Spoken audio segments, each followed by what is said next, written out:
Hello everyone. UPSC प्रारंभिक परीक्षा को ध्यान में रखते हुए यह टेस्ट सीरीज चलाई जा रही है जो कि विजन आईएएस की है।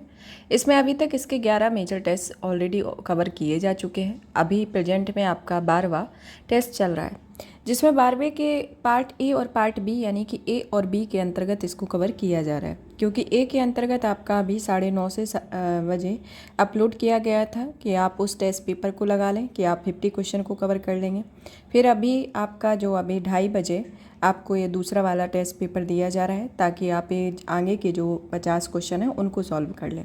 इसको विथ एक्सप्लेनेशन के साथ कवर किया जा रहा है, तभी आपको एक ही साथ दोनों पूरा टेस्ट पेपर नहीं दिया जा रहा है, ताकि आप 50 क्वेश्चन करें, अपना खुद का एक रेशियो जानें कि किस तरीके से आपकी तैयारी है और आपको क्या चीज़ें बिल्डअप करनी है। एक्सप्लेनेशन इस कारण से दिया जा रहा हो, आपको इस तरीके की जो एरर मिस्टेक होती हैं उनके बारे में भी बताया जा रहा है कि जब आप क्वेश्चन सॉल्व करते हैं तो कौन कौन सी मिस्टेकों को ध्यान में रखना है।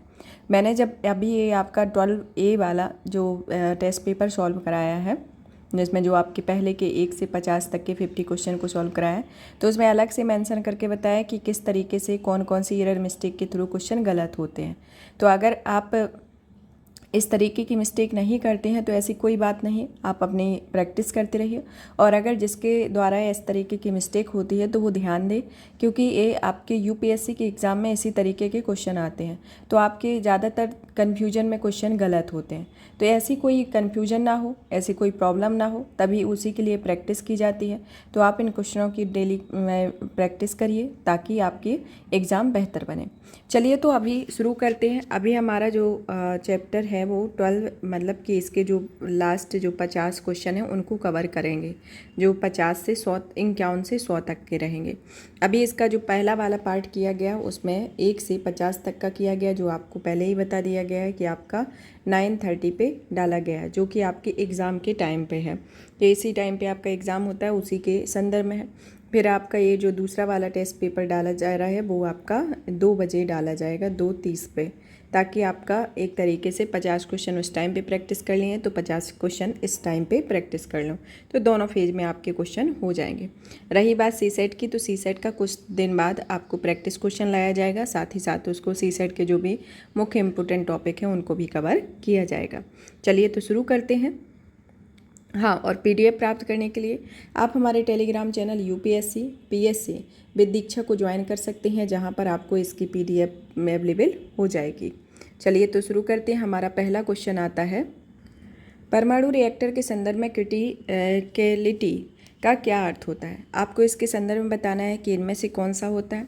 ऑप्शन ए आता है कि वह अवस्था जब किसी परमाणु रिएक्टर में ईंधन समाप्त हो जाता है। ऑप्शन बी आता है कि वह अवस्था जब किसी परमाणु रिएक्टर में मेल्ट डाउन होता है।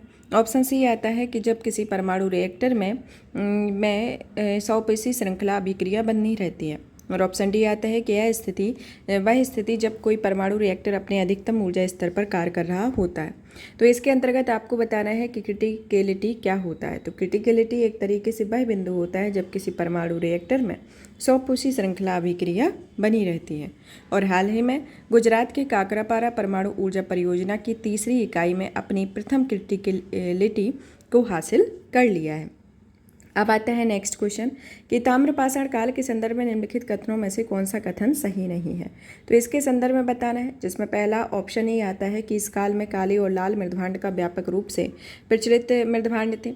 ऑप्शन बी आता है कि इस काल में लोग कताई और बुनाई की कला जानते थे। ऑप्शन सी आता है कि इस काल में शिशु मृत्यु दर कम बहुत थी और जो कि प्रागैतिहासिक काल के लिए अद्वितीय थी। और ऑप्शन डी आता है कि ताम्रपाषाण काल के लोग माइक्रोलिथ अर्थात छोटे आकार के पत्थर के औजारों पर भी इस्तेमाल करते थे। तो इसके अंतर्गत आपको बताना है कि इनमें से कौन सा आपका ऑप्शन सही नहीं है।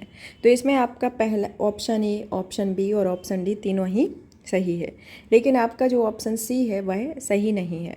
तो इसके अंतर्गत जो आपका उत्तर भी होगा वह ऑप्शन सी होगा, क्योंकि गैर हड़प्पा ताम्रपाषाणिक संस्कृतियां जो हैं एक तरीके से पश्चिमी भारत और दक्कन में स्थित हैं। दक्षिण पूर्वी राजस्थान की बनास संस्कृति में, जहाँ की उदयपुर के पास आहार और चिरंगिलुंद इसके पुरातात्विक स्थल है। कायथा संस्कृति जो है जिसका मुख्य भाग मध्य प्रदेश के चंबल में कायथा पुरा स्थल है। और मालवा संस्कृति जिसके पश्चिमी भाग में नवदा टोली एक महत्वपूर्ण पुरा स्थल है।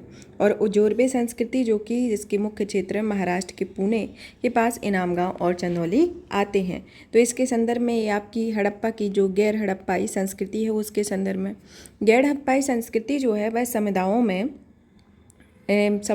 में ही भारत के इससे पहले गांवों की स्थापना की हुई थी। नवपाषाणकालिक समुदायों की तुलना में कहीं अधिक अनाज की खेती की। इसके बावजूद इस समय शिशु मृत्यु दर बहुत अधिक थी और यहाँ पर एक समुदाय में यह सामान्य कमजोरी पश्चिमी महाराष्ट्र में बड़ी संख्या में बच्चों के दफनाने से स्पष्ट होती है। तो यहाँ पर शिशु मृत्यु दर कम नहीं थी बल्कि बहुत अधिक थी। और ये कहाँ किस क्षेत्र में थी? यह महाराष्ट्र के क्षेत्र में शिशुओं को दफनाने की बहुत बड़ी संख्या में मिली हुई है। उससे स्पष्ट होता है कि हड़प्पा काल में, प्रागैतिहासिक काल में, उस टाइम पर शिशु मृत्यु दर सर्वाधिक थी। तो इसी से ये अनुमान लगाया गया। तो इस कारण से ऑप्शन सी सही है, अब मतलब सही नहीं है। अब आता है निम्नलिखित में से कौन सा बृहद शिलालेख कलिंग के युद्ध के अनुभव और अशोक के हृदय परिवर्तन के संदर्भ में वर्णन करता है? ऑप्शन ए दिया गया है 10वां बृहद शिलालेख, ऑप्शन सी बी आता है 8वां बृहद शिलालेख, ऑप्शन सी आता है 13वां बृहद शिलालेख और ऑप्शन डी आता है 14वां बृहद शिलालेख। तो इसके संदर्भ में आपको बताना है कि इनमें से कौन सा कथन है, मतलब कि कौन सा ऑप्शन है जो सही नहीं है। तो इसका वृत्तांत जो है 13वें बृहद शिलालेख के अंतर्गत मिलता है, क्योंकि अशोक ऐसा पहला शासक था जिसने अपनी प्रजा और अधिकारियों के लिए अपनी राजाओं को प्रस्तर शिक्षाओं के लिए साथ साथ पॉलिश किए हुए स्तंभों पर भी उत्कीर्ण करवाया था और अपनी धर्म प्रचार करने के लिए शिलालेखों का उपयोग किया था। और इनमें बड़े के प्रति सम्मान, ब्राह्मणों और श्रमणों के प्रति उदारता, दासों व सेवकों के साथ दयालु व्यवहार करना और अपने धर्म के साथ साथ अन्य धर्मों और परंपराओं के प्रति सम्मान की भावना रखना शामिल था। तो इस तरीके से इनका जो 13वां शिलालेख था, जिसके अंतर्गत स्पष्ट होता है इनके इसमें कहा गया था एक तरीके से कि इस आक्रमण में अशोक ने अपने किए गए इतने भयभीत हो गया था, मतलब कि अशोक के द्वारा जितने हमले किए गए थे उससे इतना भयभीत हो गया था कि हिंसा को त्याग कर स्वयं को शांति के मार्ग के प्रति समर्पित कर दिया और बौद्ध धर्म अपना लिया। धम्म की अपनी अवधारणा इसके द्वारा विकसित की गई थी। तो ये इसके 13वां शिलालेख के अंतर्गत है। अब आता है नेक्स्ट क्वेश्चन की निम्नलिखित युग्मों में से सही युग्म पर विचार करना है। पहला युग्म आता है, इसमें उत्तर भारतीय राज्य और राजधानियाँ दिए गए जो कि 10वीं से 12वीं शताब्दी तक है। पहला आता है चंदेल राजवंश कालिंजर, चौहान राजवंश जो है वह का शाकंभरी और गुर्जर प्रतिहार कन्नौज। तो इसके अंतर्गत बताना है तो इनमें कौन से सुमेलित हैं? तो इसमें तीनों ही एक दूसरे से सुमेलित हैं। चंदेल राजवंश की जो राजधानी थी वह कालिंजर थी और चौहान राजवंश की शाकंभरी और गुर्जर प्रतिहार की कन्नौज। तो सभी तीन युग में सही हैं, तो ऑप्शन सी है।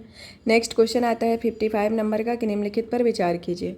पहला आता है भाग्यवादी कर्म यानी कि नियति, दूसरा आता है निर्वस्त्रता, तीसरा आता है जातीय वर्ग के आधार पर कोई भेदभाव नहीं, चौथा आता है श्रमण। तो उपयुक्त में से कितनी आजीविकाओं की विशेषताएं या तत्व हैं? तो इनके अंतर्गत आपको बताना है। तो ये चारों जो हैं वह सभी ही आजीविकों की विशेषताएं हैं कि भाग्यवादी कर्म, निर्वस्त्रता, जातीय वर्ग के आधार पर कोई भेदभाव नहीं करना और श्रमण करना। क्वेश्चन आता है 56 नंबर का कि मध्यकाल के दौरान मसाहत प्रणाली निम्नलिखित में से किससे संबंधित थी? ऑप्शन ए दिया गया है बाजार विनिमय, ऑप्शन बी भू राजस्व का मापन, ऑप्शन सी शाही अधिकारियों की नियुक्ति और ऑप्शन डी अकाल के दौरान खाद्यान्न का वितरण। तो इसके अंतर्गत आपको बताना है तो इसमें ये ऑप्शन बी होगा कि यह भू राजस्व का एक मापन था। इस प्रणाली को दिल्ली सल्तनत शासनकाल के दौरान मसाहत प्रणाली को भू राजस्व की एक मापन प्रक्रिया थी। उस टाइम पे अलाउद्दीन खिलजी के द्वारा शुरू किए गए कृषि सुधारों का यह हिस्सा थी, जिसमें खिलजी ने भूमि के वास्तविक माप के आधार पर भू राजस्व प्रणाली शुरू की हुई थी। फिर नेक्स्ट क्वेश्चन आता है कि दिल्ली सल्तनत निम्नलिखित में से शासकों में से किसके शासनकाल के दौरान मंगोलों ने दिल्ली शहर पर आक्रमण किया हुआ था? तो ऑप्शन ए आता है मोहम्मद बिन तुगलक, ऑप्शन बी आता है इल्तुतमिश, ऑप्शन सी अलाउद्दीन खिलजी और ऑप्शन डी इब्राहिम लोदी। तो इसके अंतर्गत देखा जाए तो इसका ऑप्शन सी होगा, क्योंकि अलाउद्दीन खिलजी के समय में ही 1221 ईस्वी में इल्तुतमिश के शासनकाल के दौरान चंगेज खां के नेतृत्व में मंगोल ख्वारिज्म राजकुमार जलाउद्दीन की तलाश में सिंधु नदी के तट पर आए हुए थे।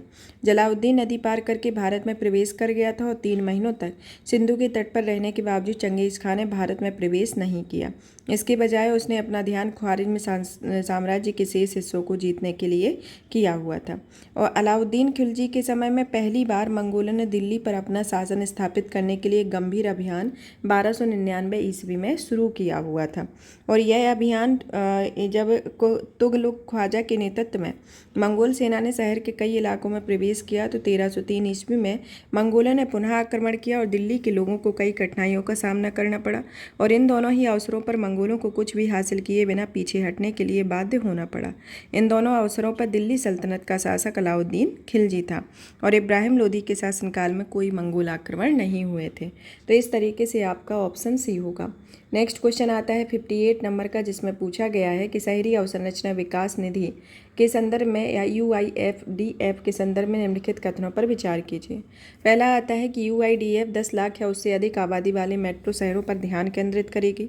दूसरा आता है कि इस निधि के तहत पात्र ऋण की राशि परियोजना के आकार व स्थान पर आधारित होगी। तीसरा आता है कि इस निधि में विरासत का संरक्षण पात्र परियोजनाओं में से एक है। तो इसके अंतर्गत बताना है कि इनमें से कौन से कथन सही हैं। तो इनमें एक तरीके से देखा जाए तो दूसरा और तीसरा कथन आपका सही है। इसके साथ ही आपका ऑप्शन बी होगा कि केवल 2 ही सही है। इसमें आपका पहला सही नहीं है। पहला सही नहीं है इस कारण क्योंकि UIDF जो है महानगरीय और मेट्रो शहरों के बजाय यह मध्यम आकार के शहरों पर ध्यान केंद्रित करती है। तो यह मध्यम आकार के जो शहर होते हैं उन पर ध्यान केंद्रित करती है, ना कि 10 लाख या उससे अधिक आबादी के, क्योंकि जो मध्यम आकार के संदर्भ में होती है जो क्षेत्रीय आर्थिक केंद्रों के रूप में इन्हें विकसित किया जाता है। अब आता है नेक्स्ट क्वेश्चन, जिसमें पूछा गया है 59 नंबर का कि कौटिल्य के अर्थशास्त्र में प्रयुक्त पदों के संदर्भ में निम्नलिखित कथनों पर विचार कीजिए। पहला पद और अर्थ के संदर्भ में दिया गया है कि आटविक जो है वन में रहने वाले, अरण्यचर और वन्य तथा वन बर्बर जनजातियाँ, बागुरिक जालसाज। जो इसमें से बताना है कि इनमें से कौन सा सही नहीं है। तो इसमें कौन सा सही नहीं है इसके संदर्भ में बताना है। तो इसमें केवल 1 और 2 जो है वह सही नहीं है, तीसरा इसमें सही है। तो पहला दूसरा सही नहीं है। तो चलिए इनके बारे में जान लेते हैं कि जो आटविक रहे थे वह ऐसा पद होता था जो बर्बर या वन्य या बर्बर जनजातियों को संदर्भित करता था, मतलब कि इनको ये संदर्भित करता था। और इनके जो ये जंगलों में निवास करते थे, राज्य के समक्ष हमेशा समस्या उत्पन्न करते थे और कौटिल्य ने इसे स्वतंत्र, सुसंगठित, वीर और लूटपाट और हत्या करने वाला बताया हुआ है। और अरण्यचर जो वनवासी जो होते हैं वह शब्द के अलग अलग अर्थ होते हैं। ये शब्द के अलग अलग अर्थ होते हैं, जैसे कि राज्य की उस टाइम पे जो अर्थशास्त्र में एक सुझावों को परिलक्षित किया गया था कि राज्य की सीमाओं पर दुर्गों का निर्माण सीमांत प्रमुखों के अधीन किया जाना चाहिए। साथ ही सीमा एवं इन दुर्गों के बीच पड़ने वाले क्षेत्र को चंडालया और सबर या पुष्टलिंग या अरण्यचर जैसी जनजातियों द्वारा संरक्षित किया जाना चाहिए। तो इसके अंतर्गत ये शब्द कहा गया था। तो इसमें आपका और पहला और दूसरा सही नहीं है और ये तीसरा वाला सत्य है। नेक्स्ट क्वेश्चन आता है कि विजयनगर साम्राज्य के संदर्भ में निम्नलिखित कथनों पर विचार कीजिए। पहला कथन कहता है कि संगम वंश इस साम्राज्य का पहला राजवंश था। दूसरा आता है कि इस साम्राज्य का प्रमुख शासक कृष्णदेव राय इसी वंश का था।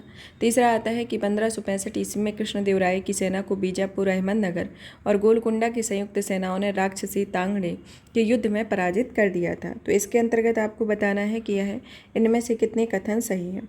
तो इसमें देखा जाए तो केवल एक ही कथन सत्य है, तो ऑप्शन ए दिया गया है। कि इसमें अब चलिए इनकी व्याख्या को जान लेते हैं कि इसमें दूसरा और तीसरा, मतलब कि जो इसका तीसरा कथन और दूसरा कथन क्यों सही नहीं है, क्योंकि इसमें अकेला जो पहला कथन है वो ही सत्य है। संगम वंश के बारे में बात की जाए तो विजयनगर राज्य को सर्वप्रथम संगम वंश ने 1485 ईस्वी पर नियंत्रण रखा था। उन्होंने सुलभों को उखाड़ फेंका जो सैनिक कमांडर थे और 1503 ईस्वी में सत्ता में रहे। इसके बाद तुलुबों ने उनका स्थान लिया। कृष्णदेव राय तुलुब वंश से संबंधित थे। कृष्णदेव राय जो थे वह शासन की चारित्रिक विशेषता और दृष्टिकोण का सुदृढ़ीकरण करा और इनके द्वारा एक तरीके से तुंगभद्रा और कृष्णा नदियों के बीच के क्षेत्र को हासिल किया जाना, उड़ीसा के शासकों का दमन किया जाना और बीजापुर के सुल्तान को बुरी तरह पराजित किया जाना शामिल था। और इन्होंने 1565 में विजयनगर की सेना के प्रधानमंत्री राम राय को नेतृत्व में राक्षसी तन्गड़ी युद्ध, जिसे टालीकोटा के युद्ध के नाम से जाना जाता है, के युद्ध में उतरी, जहाँ बीजापुर, अहमदनगर, गोलकुंडा की संयुक्त सेनाओं ने करारी हार मिली हुई थी। अब क्वेश्चन आता है 61 नंबर का कि जलवायु परिवर्तन के संदर्भ में हाल ही में सुर्खियों में रहा बटागाई का क्रेटर अवस्थित है। एक कहाँ पर है? Option A Antarctica, option B रूस, option C Brazil, option D Greenland. तो इसका उत्तर होगा ऑप्शन बी। नेक्स्ट क्वेश्चन आता है कि हड़प्पा सभ्यता को भारत में प्रथम नगरीकरण का काल कहा जाता है। तो निम्नलिखित में से किसी द्वितीय नगरीकरण का काल कहा जाता है। ऑप्शन ए 4वीं शताब्दी के उत्तरार्ध में 5वीं शताब्दी के उत्तरार्ध तक गुप्त साम्राज्य का चरमोत्कर्ष के काल को। ऑप्शन बी महाजनपदों के विकास को।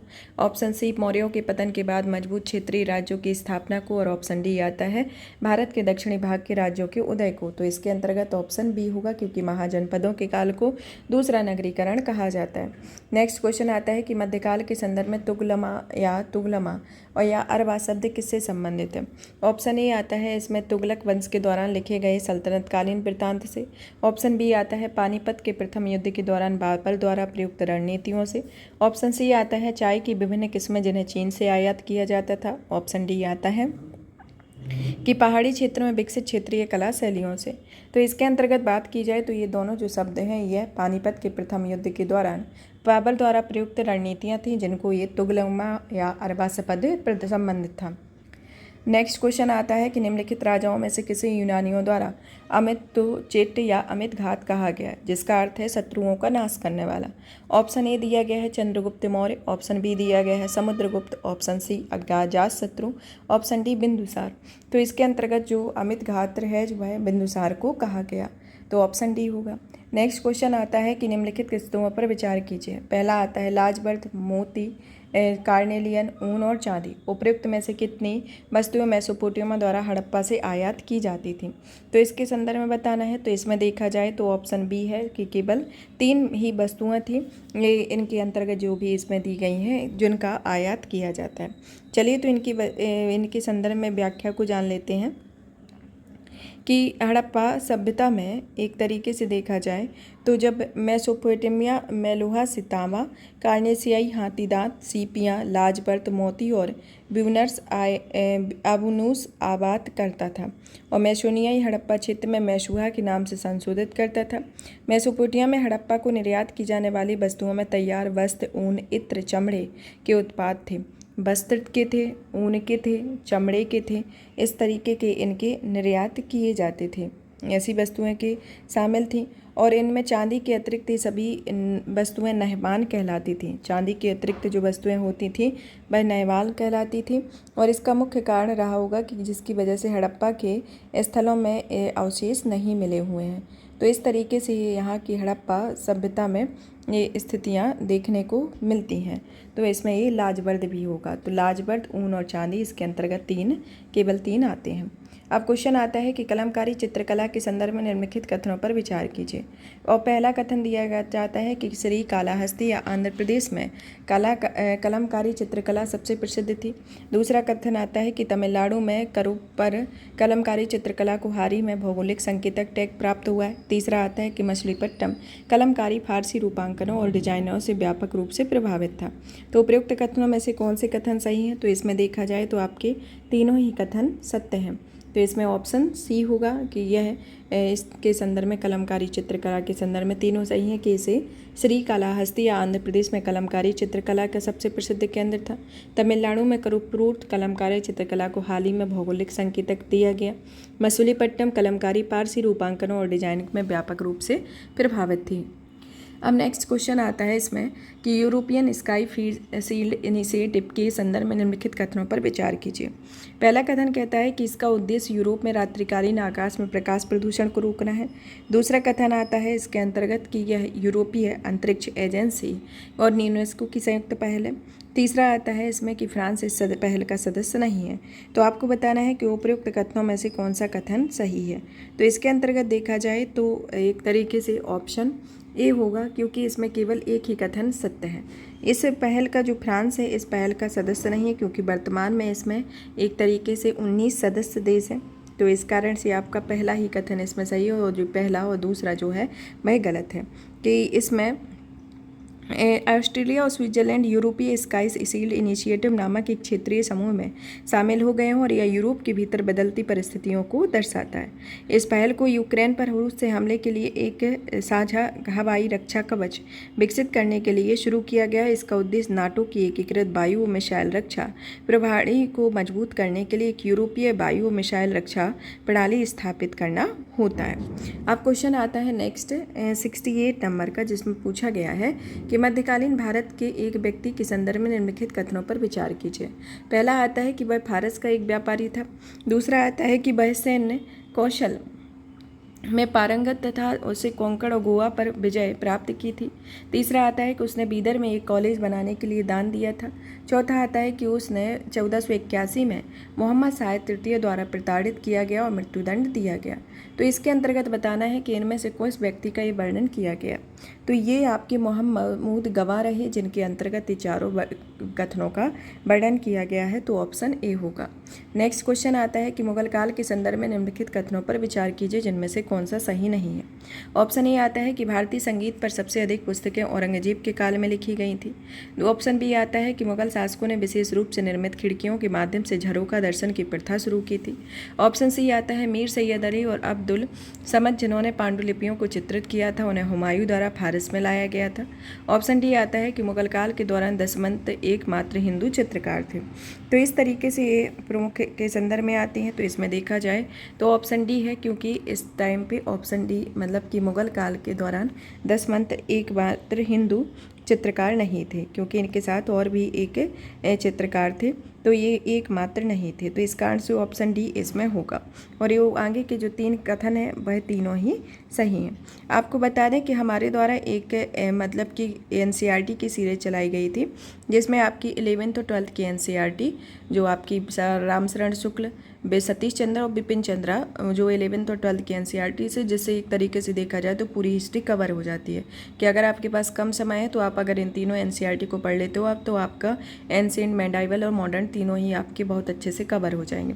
इसकी ये सीरीज़ हमारे द्वारा चलाई गई थी, जिसमें आपको रीड करके ही दी गई है कि अगर आप 5 से 6 घंटे में प्रत्येक मतलब कि हिस्ट्री को, मतलब कि एंशिएंट, मेडाइवल और मॉडर्न को कवर किया गया, तो अगर आप एक एक उसका सुन ही लेते हैं अकेले अच्छे से, तो ये जो क्वेश्चन है बहुत अच्छे से सॉल्व हो जाएंगे, क्योंकि उसमें एक तरीके से देखा जाए तो ये जो बीच में से ही क्वेश्चन उसके बनाए गए हैं। तो आप अगर उसको सुन सकें तो सुन लीजिएगा, क्योंकि इतना टाइम नहीं है कि आप उसमें बहुत ज़्यादा टाइम दें। तो अगर आप 1 से 2 बार सुन लेते हैं तो आप अगर क्वेश्चन इसमें नहीं बन रहे हैं या फिर बन ही रहे होंगे, अगर नहीं बन रहे हैं तो आपको और बेहतरीन तरीके से बन जाएंगे। अब आता है क्वेश्चन कि अयोध्या में निर्माणाधीन राम मंदिर के संदर्भ में निम्नलिखित कथनों पर विचार कीजिए। पहला आता है कि इस नए मंदिर स्थापत्य की नागर शैली में बनाया जा रहा है। ऑप्शन दूसरा आता है कि इसकी अधिसंरचना राजस्थानी गुलाबी संगमरमर के पत्थर से बनाई जाएगी। तीसरा आता है कि इस मंदिर के मुख्य वास्तुकार श्री चंद्रकांत सोमपुरा हैं। तो इसके अंतर्गत देखा जाए तो इसके तीनों ही कथन सत्य हैं, तो ऑप्शन सी होगा। नेक्स्ट क्वेश्चन आता है 71 नंबर का, जिसमें पूछा गया है कि निम्नलिखित में से कौन सा हाल ही में सुर्खियों में रही टंकाई विधि का सर्वोत्तम वर्णन करता है। ऑप्शन ए आता है इसमें मृदा अर्धस्तर के बिना पौधे उगाने की एक विधि। ऑप्शन बी आता है एक प्राचीन बंदेज रंगाई तकनीक। ऑप्शन सी आता है एक नगरीय परिवहन विधा। और ऑप्शन डी आता है एक प्राचीन जहाज निर्माण तकनीक। तो इसके अंतर्गत ऑप्शन डी होगा, क्योंकि यह एक प्राचीन जहाज निर्माण तकनीक है। नेक्स्ट क्वेश्चन आता है 72 नंबर का, जिसमें पूछा गया है कि हाल ही में सुर्खियों में रहा मेजराना जीरो मोड्स क्या है। ऑप्शन ए दिया गया है क्वांटम कंप्यूटिंग से संबंधित अवधारणा। ऑप्शन बी आता है ऊष्मा की शून्य हानि के साथ ऊर्जा उत्पादन के लिए उपयोग की जाने वाली सौर सेल प्रौद्योगिकी। ऑप्शन सी आता है प्लास्टिक को खाने वाला एक बैक्टीरिया। ऑप्शन डी आता है आर्द्र भूमियों को प्रदूषण से बचाने के लिए एक नवीन तकनीक। तो इसके अंतर्गत आपको बताना है, तो इसमें देखा जाए तो ऑप्शन ए होगा कि क्वांटम कंप्यूटिंग से संबंधित एक अवधारणा होती है। नेक्स्ट आता है कि निम्नलिखित कथनों पर विचार कीजिए। पहला आता है कि बलबन के शासनकाल के दौरान सेना में दाग और हुलिया प्रथा की शुरुआत की गई थी। दूसरा आता है कि मलिक काफूर अलाउद्दीन खिलजी का एक गुलाम था, जो कि बाद में उसका सैन्य कमांडर बना हुआ था। तो इसके अंतर्गत बताना है कि कौन सा कथन सही है। तो इसमें आपका दूसरा कथन सही है, तो ऑप्शन बी होगा केवल दूसरा है। पहला इस कारण से सही नहीं है क्योंकि फरिश्ता के अनुसार कहा जाए तो खिलजी की सेना जो थी वह 4,75,000 घुड़सवार सैनिक थे। अलाउद्दीन खिलजी ने दाग और हुलिया यानी कि घोड़ों को दागने और सैनिकों की वर्णनात्मक सूची प्रथा की शुरुआत की हुई थी। इसके अतिरिक्त सेना की अधिकतम दक्षता सुनिश्चित करने के लिए समय समय पर सैनिकों की युद्ध कौशल की जांच की जाती थी। तो इस तरीके से ये आपकी बलबन के द्वारा नहीं शुरू की गई थी, बल्कि इसे अलाउद्दीन खिलजी के द्वारा शुरू किया गया था इस प्रथा को। इस कारण ये आपका पहला वाला गलत है, दूसरा सत्य है। तो यहाँ बलबन की जगह आपका अलाउद्दीन खिलजी होगा। नेक्स्ट क्वेश्चन आता है कि निम्नलिखित महाजनपदों में से उनकी अवस्थिति के आधार पर पूर्व से पश्चिम की ओर व्यवस्थित कीजिए। पहला मत्स्य, फिर दूसरा वत्स, फिर अंग, फिर मगध। तो इसके अंतर्गत आपको बताना है। तो इसमें एक तरीके से देखा जाए तो इसमें सबसे पहले तो आते हैं आपके अंग आता है, फिर दूसरे नंबर पर आता है मगध, फिर तीसरे नंबर पर आता है वत्स, फिर आता है मत्स्य। तो इस तरीके से ये क्रम जो है इनका पश्चिम से पूर्व से पश्चिम की ओर का है। यहाँ पर आपका ईस्ट से वेस्ट की ओर इस तरीके से ये क्रम दिया गया है कि यहाँ पर आपका अंग था, फिर आया मगध, मगध के बाद वत्स, फिर मत्स्य आया। तो ऑप्शन ए होगा। नेक्स्ट क्वेश्चन आता है 75 नंबर का कि ब्रह्मा विष्णु महेश को प्रतिबिंबित करने वाली हिंदू देवों की त्रिमूर्ति प्रतिमा कहाँ स्थित है। ऑप्शन ए बृहदेश्वर मंदिर में, ऑप्शन बी खजुराहो मंदिर में, ऑप्शन सी एलिफेंटा गुफाओं में, ऑप्शन सी आता है सूर्य मंदिर कोणार्क में। तो यह जो प्रतिमा है यह एलिफेंटा की गुफाओं में स्थित है। तो ऑप्शन सी होगा क्योंकि हिंदू विशेष त्रिदेवी मतलब कि ब्रह्मा विष्णु महेश को दर्शाने वाली त्रिमूर्ति की एक प्रतिमा एलिफेंटा की गुफा संख्या 1 में विद्यमान है और एलिफेंटा की गुफाओं को यूनेस्को की विश्व धरोहर सूची में शामिल किया गया है और ये गुफाएं भारत के मुंबई के निकट एलिफेंटा द्वीप पर स्थित है। नेक्स्ट क्वेश्चन आता है कि अजंता के गुफा चित्रों के संदर्भ में निम्नलिखित कथनों पर विचार कीजिए। पहला कथन आता है कि जातक कथाओं के चित्र अधिक व्यापक है जिनमें सजावटी डिजाइनों का कोई उपयोग नहीं किया गया है। दूसरा कथन आता है कि अजंता के भित्ति चित्र धार्मिक की बजाय लौकिक संदेश देते हैं। तीसरा आता है कि ज्ञान प्राप्ति के बाद बुद्ध के जीवन को दर्शाने का वाला कोई चित्र उपलब्ध नहीं है। तो आपको बताना है कि इनमें से कौन से कथन सही हैं। तो इनमें एक तरीके से देखा जाए तो आपका एक ही कथन सिर्फ इसमें सही है, तो केवल एक कथन इसमें सत्य है, तो वो कथन है आपका दूसरा। तो दूसरा कथन कि अजंता के भी चित्र धार्मिक की बजाय लौकिक संदेश देते हैं। पहला और तीसरा किस कारण से सही नहीं है, चलिए तो इनकी व्याख्या को देख लेते हैं। कि तीसरे के संदर्भ में देखा जाए तो जो ज्ञानोदय के पश्चात बुद्ध के जीवन की स्मरणीय जो घटनाओं की अनुकृति है उसमें एक अनुकृति को अजंता चित्रकला की सर्वश्रेष्ठता के रूप में गुफा संख्या 17 में निरूपित किया गया, जो कपिल वस्तु शहर में यशोधरा के आवास के द्वार पर तक बुद्ध की यात्रा का निरूपण करती है, जबकि वे स्वयं अपने पुत्र राहुल के साथ महान राजा से मिलने के लिए स्वयं बाहर आई हुई थी। तो इनके संदर्भ में है। फिर आता है पहला इस कारण से गलत है क्योंकि यहाँ पर 6ठी शताब्दी की गुफा संख्या 10 में उड़ती हुई अप्सराएं चित्रित की गईं। इस योग की विशेषता समृद्ध अलंकरण को उनकी मोतियों और फूलों से सजी जो पणियाँ हैं उनमें सुंदरता से चित्रित किया गया है। गले में की कंठी पीछे की ओर जाना दक्षतापूर्वक चित्रित अप्सरा की उड़ान का आभास देती है। अजंता की बात की चित्रकलाएं जो कुछ भी अवशेष हैं कुल मिलाकर उसका एक हिस्सा है और इनका सृजन 6ठी और 7वीं शताब्दी की ईस्वी के मध्य किया गया था और ये विस्तार और आभूषणीय विकल्पों के साथ जातक कथाओं को चित्रित करती हैं। तो इस तरीके से आपका पहला और जो तीसरा है वो सही नहीं है और इस तरीके से इसकी उपयुक्त व्याख्या है। अब क्वेश्चन आता है कि एलोरा के कैलाशनाथ मंदिर में निम्नलिखित कथनों पर विचार कीजिए। पहला कथन आता है कि इसका निर्माण चालुक्य राजाओं ने करवाया था। दूसरा आता है कि शिव और विष्णु दोनों की मूर्ति कला का प्रतिनिधित्व करते हैं। तो इसमें आपको उपयुक्त में से कौन सा कथन सही है, तो इसके अंतर्गत आपका दूसरा कथन सही है, पहला कथन सही नहीं है क्योंकि एलोरा में जो भव्य इस कैलाशनाथ मंदिर का निर्माण है वह राष्ट्रकूट शासक कृष्ण प्रथम के शासनकाल में कराया गया था, न कि चालुक्य राजाओं के द्वारा। नेक्स्ट क्वेश्चन आता है 78 नंबर का कि प्रागैतिहासिक काल के उपकरण निर्माण के संदर्भ में निम्नलिखित कथनों पर विचार कीजिए। पहला कथन कहता है कि पुरापाषाण काल के उपकरण खुरदरी एवं भारी होते थे। दूसरा आता है कि मध्यपाषाण काल के उपकरणों को लघु पाषाणोपकरण कहा जाता था क्योंकि वे आकार में बहुत छोटे होते थे। तीसरा आता है कि नवपाषाण काल में सुइयों और खुर्चियों जैसी हड्डियों के विभिन्न प्रकार के उपकरण बनाए जाने लगे थे। तो इसके अंतर्गत देखा जाए तो कौन सा कथन सही है, तो इसमें आपका पहला, दूसरा और तीसरा तीनों ही कथन इसमें सत्य हैं। नेक्स्ट आता है कि चोल प्रशासन के संदर्भ में निम्नलिखित कथनों पर विचार कीजिए। पहला आता है कि प्रशासन की मूल इकाई नाडु थी जिसमें कई गांव शामिल थे। दूसरा कथन आता है कि राज्य को 4 मंडपम और प्रांतों में विभाजित किया गया था और नाडु को बलनाडु में समूहीकृत किया गया। तीसरा आता है कि चोल काल में उर गांव एक आम सभा होती थी। तो इसके अंतर्गत देखा जाए तो पहला, दूसरा, तीसरा तीनों ही चोल साम्राज्य के संदर्भ में सही है, तो ऑप्शन सी होगा। नेक्स्ट आता है कि निम्नलिखित में युग्मों पर विचार कीजिए। प्राचीन विद्वान या व्यक्ति संबंधित क्षेत्र। पहला आता है चरक, जो कि औषधि से संबंधित है। आर्यभट्ट गणित से, बाणभट्ट साहित्य से, बारहमेरे शल्य चिकित्सा से। तो इसके अंतर्गत बताना है कि इनमें से कौन कौन सी सुमेलित है।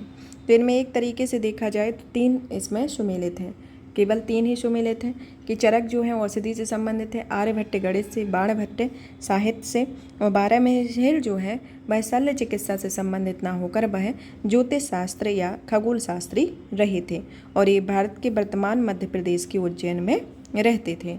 अब आता है नेक्स्ट क्वेश्चन 81 नंबर का कि मध्यकालीन भारत की नहरें और शासक द्वारा निर्मित के बारे में। पहली आती है नहर ए बहसीहत, जो कि शाहजहाँ के समय में। दूसरी आती है रजब वाह मोहम्मद बिन तुगलक के समय में। उलुग खानी, जो कि शेरशाह सूरी के समय में। तो इसके अंतर्गत आपको बताना है कि कौन सी सुमेलित है। तो इसमें जो आपकी सुमेलित है वह पहली ही सुमेलित के नहर ए बहिस्त जो है वह शाहजहाँ के समय की है, तो ऑप्शन ए होगा। इसमें दूसरा और तीसरा सही नहीं है क्योंकि फिरोज शाह तुगलक के समय में यमुना नदी के हिसार तक पानी जाने के लिए 2 नहरें बनाई गई थी जिसे रजब वाह और उलुग खानी कहा गया था। तो ये दोनों जो नहरें हैं फिरोज शाह तुगलक के समय में बनाई गई थी, ना कि मोहम्मद बिन तुगलक और शेरशाह सूरी के समय में। तो ये सब दोनों फिरोज शाह तुगलक के में और ये शाहजहाँ के समय में। तो इस कारण से ऑप्शन ए इसमें सही है। नेक्स्ट आता है कि निम्नलिखित परिच्छेदों पर विचार करना।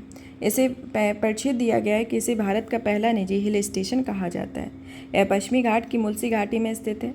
हिंदुस्तान कंस्ट्रक्शन कंपनी ने इस हिल स्टेशन को यूरोपीय शैली के शहर के रूप में परिकल्पित करके विकसित किया था। मुठा नदी पर निर्मित वरास गांव बांध इस हिल स्टेशन के पास स्थित है। तो प्रयुक्त परिच्छेद में से निम्नलिखित में से किस स्थान का वर्णन करता है। तो इसमें आता है ऑप्शन सी, जिसे लवासा कहा गया है, तो ऑप्शन सी होगा। तो यह लवासा का वर्णन करता है, तो ऑप्शन सी होगा। क्योंकि लवासा जो है एक तरीके से देखा जाए तो यह पुणे के पास पश्चिमी घाट में स्थित है। यह हिंदुस्तान कंस्ट्रक्शन कंपनी के इस हिल स्टेशन को यूरोपीय शैली के एक शहर के रूप में परिकल्पित रूप में इसे परिकल्पित किया गया है, विकसित किया गया है। क्वेश्चन आता है 83 नंबर का कि भारत में जूट की खेती के संदर्भ में निम्नलिखित कथनों पर विचार कीजिए। पहला आता है कि भारत दुनिया का सबसे बड़ा जूट उत्पादक देश है। दूसरा आता है कि जूट पैकेजिंग अधिनियम 1987 के तहत सरकार ने 100% चीनी की पैकेजिंग जूट की बोरियों में करना अनिवार्य कर दिया। तीसरा आता है कि प्रमुख जूट उत्पादक राज्यों में पश्चिम बंगाल, बिहार और उड़ीसा शामिल है। तो इसके अंतर्गत बताना है कि इनमें से कौन से कथन जो हैं वह सही हैं। तो इसमें एक तरीके से देखा जाए तो 2 कथन ही सही है। अब कौन कौन से 2 कथन सही हैं? तो इसमें आपका पहला और तीसरा जो कथन है वह सही है, लेकिन दूसरा वाला कथन है वह गलत है। उसकी व्याख्या को देख लेते हैं कि जो जूट उद्योग हैं वह इसके विविधीकरण को बढ़ावा देने के लिए आर्थिक मामलों की कैबिनेट समिति ने हाल ही में विविध प्रयोग हेतु जूट की बोरियों में 100% खाद्यान्न और 20% चीनी की अनिवार्यता पैकेजिंग के लिए अनिवार्य मापदंडों का विस्तार किया हुआ है। तो इस तरीके से इसमें रहा है। अब आता है नेक्स्ट क्वेश्चन 84 नंबर का, जो कहता है कि स्वास्थ्य क्षेत्र के संदर्भ में एस्पार्टेम से संबंधित निम्नलिखित कथनों पर विचार कीजिए। पहला कथन आता है कि यह एक कृत्रिम मधुरक है। दूसरा आता है कि इसकी मिठास चीनी की तुलना में कम होती है। तीसरा आता है कि विश्व स्वास्थ्य संगठन द्वारा इसे संभावित कैंसरकारी तत्व घोषित किया गया है। तो इस उपरोक्त कथनों में से कौन सा कथन सही है, इसके अंतर्गत बताना है। तो इसमें देखा जाए तो केवल 2 ही कथन सही हैं, तो ऑप्शन बी होगा। इसमें आपका पहला और जो आपका तीसरा कथन है वह सही है, लेकिन यह दूसरा कथन सही नहीं है। दूसरे कथन की व्याख्या को देखा जाए तो एस्पार्टेम जो है वह अन्य स्वीटनर विकल्पों की तुलना में सस्ता और चीनी की तुलना में 200 गुना अधिक मीठा होता है। इसलिए खाद्य और पेय पदार्थ बनाने के लिए अधिकांश कंपनियां एक निश्चित सीमा तक एस्पार्टेम का उपयोग करती हैं। तो इस कारण से दूसरा कथन इसमें सत्य नहीं है। नेक्स्ट क्वेश्चन आता है 85 नंबर का कि मौर्योत्तरकालीन व्यापार और वाणिज्य गतिविधियों के संदर्भ में निम्नलिखित कथनों पर विचार कीजिए। पहला आता है कि इस काल में भारत में भारी मात्रा में स्वर्ण रोम साम्राज्य गया। दूसरा आता है कि तत्कालीन समय में फल फूल रही शिल्प संबंधी विभिन्न कलाकृतियों का उल्लेख मिलिंद नामक ग्रंथ में मिलता है। तीसरा आता है कि श्रेणियाँ गिल्ड जनता से जमा प्राप्त करने वाले बैंकों के रूप में कार्य करती हैं। तो इसके अंतर्गत आपको बताना है कि कितने कथन सही हैं। तो इसमें केवल 2 ही कथन सत्य हैं, 2 ही कथन इसमें सत्य हैं। तो कथन जान लेते हैं कि कौन कौन से सत्य हैं। तो इसमें दूसरा और तीसरा कथन सत्य है और पहला कथन इसमें असत्य है। भारत में आयात के संदर्भ में देखा जाए तो इन आयातों के बदले रोमवासी भारत को सोना और चांदी का निर्यात करते थे। यह प्रथम सदी के भारतीय उपमहाद्वीप में भारी संख्या में मिले रोमन सिक्कों से प्रमाणित होता है। रोम से निर्यात की जाने वाली अन्य वस्तुओं में वाइन यानी कि अंगूर की शराब, रोमन मृदभांड, टिन, सीसा, मूंगा और दासी लड़कियाँ शामिल थीं। यह रोमन साम्राज्य में भारत की ओर सोने की एक विशाल निकासी को इंगित करता है। तो इस तरीके से ये आपका ये वाला कथन सही नहीं है, दूसरा और तीसरा सत्य है। तो ऑप्शन बी होगा। नेक्स्ट आता है 86 नंबर का क्वेश्चन कि प्राचीन भारतीय के संदर्भ में धर्मस्थली और कंटक शोधन शब्द पद संबंधित है। ऑप्शन ए अर्थशास्त्र नामक पुस्तक में वर्णित विस्तृत जासूसी प्रणाली से। ऑप्शन बी मौर्य शासन के अंतर्गत न्याय वितरण प्रणाली से। ऑप्शन सी महाजनपद काल की जेलों में प्रभारी अधिकारी से। ऑप्शन डी शासन नियमों और नैतिकता से संबंधित एक धर्मनिरपेक्ष ग्रंथ से। तो इसके अंतर्गत बताना है कि इनमें से कौन सा कथन सही है। तो इसमें देखा जाए तो ऑप्शन बी होगा कि यह मौर्य शासन के अंतर्गत यह आपकी एक न्याय प्रणाली होती थी। क्वेश्चन आता है नेक्स्ट की निम्नलिखित युग्मों पर विचार करना है, जिसमें पुस्तक और लेखक के नाम दिए गए हैं। पुस्तक आती है संगीत रत्नाकर सारंगदेव, प्रहलाद भक्ति विजयम, त्यागराज, ये किताब ए नौरस, इब्राहिम आदिल शाह द्वितीय। तो इसके अंतर्गत बताना है कि इनमें से कौन से कथन सही है। तो इसमें एक तरीके से देखा जाए तो जो 3 युग्म दिए हैं वह तीनों ही सत्य हैं। तो इसके अंतर्गत ऑप्शन सी होगा। नेक्स्ट क्वेश्चन आता है कि निम्नलिखित कथनों पर विचार कीजिए। पहला कथन आता है कि निगार खाना हुमायूं द्वारा स्थापित एक चित्रकला कार्यशाला थी। दूसरा आता है कि the princes of the house of Timur एक प्रसिद्ध पेंटिंग है जिसमें मुगल वंश के क्रमिक सदस्यों के चित्र हैं। तो इसके अंतर्गत बताना है कि इनमें से कौन सा कथन सही है। तो इसमें आपका पहला और दूसरा दोनों ही कथन सत्य हैं। तो ऑप्शन सी होगा। नेक्स्ट आता है 89 नंबर का क्वेश्चन कि निम्नलिखित कथनों पर विचार कीजिए। पहला कथन कहता है कि उत्तर भारत में शिवालिक की पहाड़ियाँ। दूसरा आता है कि नर्मदा घाटी में आदमगढ़ की पहाड़ियाँ। तीसरा आता है चेन्नई के पास अत्रिपक्कम। चौथा आता है महाराष्ट्र के जोरबे। तो उपयुक्त में से कितने स्थल भारतीय उपमहाद्वीप में पुरापाषाण काल से संबंधित हैं। तो इसके अंतर्गत आपको बताना है। तो इसमें केवल 3 स्थल जो हैं पुरापाषाण काल से संबंधित हैं, जैसे कि आपका जो महाराष्ट्र में स्थित जोरबे है जो एक ताम्रपाषाण एक स्थल है, ना कि आपका पुरापाषाणकालीन स्थल। तो ये ताम्रपाषाणकालिक स्थल है और ये जो तीनों जो दिए गए हैं वह इसमें पुरापाषाणकालीन स्थल है। अब नेक्स्ट क्वेश्चन आता है 90 नंबर का, जिसमें पूछा गया है कि भारत में चाय की खेती के संदर्भ में निम्नलिखित कथनों पर विचार कीजिए। पहला आता है कि असम 90 नंबर का क्वेश्चन आता है कि भारत में चाय की खेती के संदर्भ में निम्नलिखित कथनों पर विचार कीजिए। पहला कथन में आता है कि असम भारत का प्रमुख चाय उत्पादक राज्य है, जिसके बाद पश्चिम बंगाल और तमिलनाडु का स्थान आता है। दूसरा कथन आता है कि यह भारतीय चाय बोर्ड का मुख्यालय असम के डिगबोई में स्थित है। इसके अंतर्गत बताना है कि इनके अंतर्गत कौन से कथन सही हैं। तो इसमें आपका उत्तर ऑप्शन ए है, क्योंकि इसमें केवल पहला कथन ही सत्य है। दूसरा कथन गलत है, क्योंकि एक तरीके से देखा जाए तो इस बोर्ड का मुख्य कार्यालय कोलकाता में है और इस 2 क्षेत्रीय कार्यालय, एक पूर्वोत्तर क्षेत्र में असम के जोरहाट में और दूसरा दक्षिणी क्षेत्र तमिलनाडु के कन्नूर में स्थित है। इस कारण से आपका पहला कथन सही है, दूसरा कथन इसमें गलत है, क्योंकि भारत विश्व स्तर पर चाय का दूसरा सबसे बड़ा उत्पादक देश होता है और इसका मुख्यालय कोलकाता में स्थित है, ना कि असम के डिगबोई में। तो ऑप्शन ए आपका सही होगा, मतलब कथन 1 सही होगा। नेक्स्ट क्वेश्चन आता है कि प्राचीन भारत के इतिहास के संदर्भ में नंद वत्स किस संकिच्य और पुराण कश्यप निम्नलिखित में से किस संप्रदाय से संबंधित थे। तो इसके अंतर्गत ऑप्शन बी आता है कि आजीवक संप्रदाय से थे। नेक्स्ट आता है कि विजयनगर साम्राज्य के अमर नायकों के संदर्भ में निम्नलिखित कथनों पर विचार कीजिए। पहला कथन आता है कि यह एक राजनीतिक नवाचार था और इसकी कुछ विशेषताएं दिल्ली सल्तनत की एकता प्रणाली से ली गई थी। दूसरा आता है कि वे एक तरह से सैन्य कमांडर थे जो क्षेत्र के किसानों, शिल्पकारों और व्यापारियों से कर या अन्य बकाया वसूल करते थे। तो इसके अंतर्गत आपको बताना है कि इनमें से कौन सा कथन सही है। तो इसमें एक तरीके से देखा जाए तो कथन 1 और 2 दोनों ही सत्य हैं। तो ऑप्शन सी होगा। नेक्स्ट क्वेश्चन आता है 93 नंबर का कि निम्नलिखित ऐतिहासिक घटनाओं के कालानुक्रमिक रूप से व्यवस्थित कीजिए। पहला आता है कि उड़ीसा के गजपति साम्राज्य की स्थापना। दूसरा आता है कि पुर्तगालियों द्वारा गोवा पर विजय। तीसरा आता है जौनपुर में सल्तनत। तो इसके अंतर्गत आपको बताना है कि उपरोक्त कथनों में से कौन सा सही है। तो इस कूट की सही व्याख्या करनी है तो इसके अंतर्गत आपका देखा जाए तो सबसे पहले आते हैं जौनपुर के सरकी, फिर इसके बाद उड़ीसा के गजपति साम्राज्य की स्थापना, फिर पुर्तगालियों द्वारा गोवा पर विजय। तो ऑप्शन बी होगा, 3-1-2 के फॉर्म में होगा। नेक्स्ट आता है कि वित्तीय क्षेत्र में सुधार के संदर्भ में टेक डाउन फाइनेंसिंग का क्या अर्थ है। ऑप्शन ए आता है कि एक वित्त व्यवस्था जिसमें निवेशक विभिन्न टेकआउट फूड डिलीवरी स्टार्टअप में निवेश करने के लिए धन एकत्र करते हैं। ऑप्शन बी आता है कि एक दीर्घकालिक वित्त पोषण विकल्प जिसका उपयोग मौजूदा अल्पकालिक ऋण या ब्रिज लोन को चुकाने के लिए किया जाता है। ऑप्शन सी आता है कि व्यवसायों द्वारा अपने दैनांकित टेक आउट कार्यों के लिए धन प्रदान करने के लिए उपयोग किए जाने वाला एक प्रकार का अल्पकालिक वित्त पोषण है। और ऑप्शन डी आता है कि टेक डाउन रेस्तरां फ्रेंचाइजी खरीदने के लिए ऋण लेने की प्रक्रिया है। तो इसके अंतर्गत बताना है कि इनमें से कौन सा कथन आपका सही है। तो इसमें देखा जाए तो टेक डाउन फाइनेंसिंग से ऑप्शन बी सही है, तो ऑप्शन बी आपका उत्तर होगा। नेक्स्ट क्वेश्चन आता है 95 नंबर का कि विजयनगर साम्राज्य के संदर्भ में निम्नलिखित कथनों पर विचार कीजिए। पहला आता है कि हम्पी के प्राचीन खंडहरों की खोज 1800 ईस्वी में कॉलिन मैकेंजी ने विरूपाक्ष मंदिर के पुरोहितों की सहायता से की थी। दूसरा आता है कि इस क्षेत्र में निवासी इसे हम्पी के नाम से जानते थे और इस नाम का उद्भव यहाँ की स्थानीय माता देवी पंपा देवी के नाम पर हुआ था। तो इसके अंतर्गत आपको बताना है कौन सा कथन सही है। तो इसमें आपका पहला और दूसरा दोनों ही कथन सही है, तो ऑप्शन सी होगा। नेक्स्ट क्वेश्चन आता है 96 नंबर का जिसमें पूछा गया है कि यूनेस्को की लुप्तप्राय या इंडेंजर्ड भाषाओं की सूची के संदर्भ में निम्नलिखित कथनों पर विचार कीजिए। पहला कथन आता है कि इस सूची में केवल 5 भारतीय भाषाएं शामिल थीं। दूसरा आता है कि पिछले 50 वर्षों में किसी भी भारतीय भाषा को विलुप्त घोषित नहीं किया गया। तीसरा आता है कि शोम्पेन और ओंग भारत में लुप्तप्राय भाषा की सूची में शामिल है। तो इसके अंतर्गत बताना है तो इसमें देखा जाए तो केवल एक ही कथन सत्य है। इसमें केवल एक कथन जो सत्य है वो आता है आपका तीसरा कथन है वह सत्य है कि शोम्पेन और ओंग भारत में लुप्तप्राय भाषाओं की सूची में आते हैं।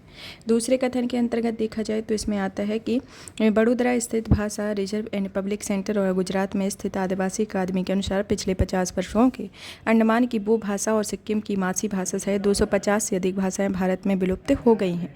और तीसरे के अंतर्गत देखा जाए तो जिन भाषाओं में बोलियों में लुप्तप्राय माना जाता है उनमें जैसे 42 भाषाएं जो है वह लुप्तप्राय हो गई हैं, जो कि यूनेस्को की 2018 की रिपोर्ट में आई थी उसके अकॉर्डिंग। अंडमान और निकोबार द्वीप समूह की 11 भाषाएं इसमें शामिल हैं, मणिपुर की 7, हिमाचल प्रदेश की 4 इसमें भाषाएं शामिल हैं। भाषाएं आपकी विलुप्त प्राय घोषित हो गई हैं, तो इनके अंतर्गत आता है। तो यहाँ पर जो 50 वर्षों के संदर्भ में दिया गया है तो इसमें जो एक तरीके से देखा जाए तो इसे यूनेस्को के अनुसार कोई भी भाषा को 10,000 से कम लोगों का द्वारा बोली जाए और इसे संभवतः लुप्तप्राय भाषा माना जाता है। तो इस तरीके से यहाँ पर आपका ऑप्शन ही होगा। नेक्स्ट क्वेश्चन आता है कि सारीपुत्र आनंद कश्यप उपाली निम्नलिखित में से किससे संबंधित व्यक्ति थे। तो यह आपके बौद्ध धर्म से संबंधित है, तो ऑप्शन भी होगा। नेक्स्ट आता है कि निम्नलिखित कथनों पर विचार कीजिए। पहला कथन कहता है कि महावीर ने महिलाओं को जैन धर्म के प्रचारक बनने की अनुमति नहीं दी। दूसरा आता है कि दक्षिण भारत में प्रथम शताब्दी पर जैन धर्म मौजूदा नहीं था। तीसरा कथन आता है कि प्राकृतिक भाषा के प्रयोग से मराठी भाषा के उद्भव में सहायता मिली।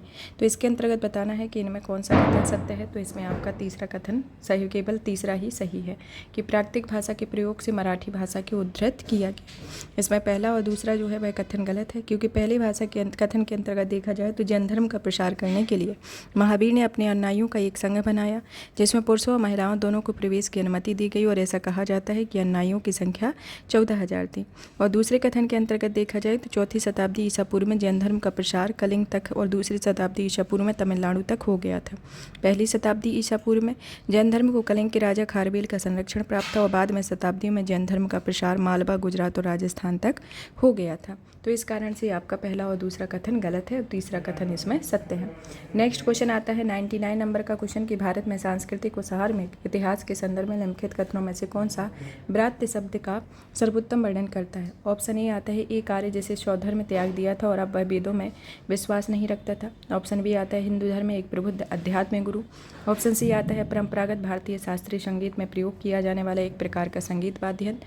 और ऑप्शन डी आता है कि ब्राह्मणों द्वारा पहना जाने वाला एक पवित्र धागा। तो इसके अंतर्गत आपको बताना है, तो इसमें ऑप्शन ए होगा। नेक्स्ट क्वेश्चन आता है कि निम्नलिखित में से कौन सा विकल्प दिल्ली सल्तनत के दौरान प्रचलित मुद्दाओं को अवरोहित क्रम यानी कि उच्चतम से निम्नतम में सही वर्णित करता है। तो इसके अंतर्गत देखा गया तो ऑप्शन ए है कि टंका जीतल दिरम जो है इसको इस तरीके से वर्णित करता है, जो कि एक सीक्वेंस के फॉर्म में है। यहाँ पर ये आपका टेस्ट नंबर जो 12 है वो फिनिश होता है। नेक्स्ट क्लास में आपका टेस्ट नंबर जो 13 है उसको कवर किया जाएगा। इस सेशन को आप ज़्यादा से ज़्यादा शेयर करें, वीडियो को लाइक करें, चैनल को सब्सक्राइब करें और PDF प्राप्त करने के लिए आप हमारे Telegram channel UPSC PSC with Diksha को ज्वाइन करें, जहाँ पर आपको इसकी PDF प्राप्त होगी। धन्यवाद।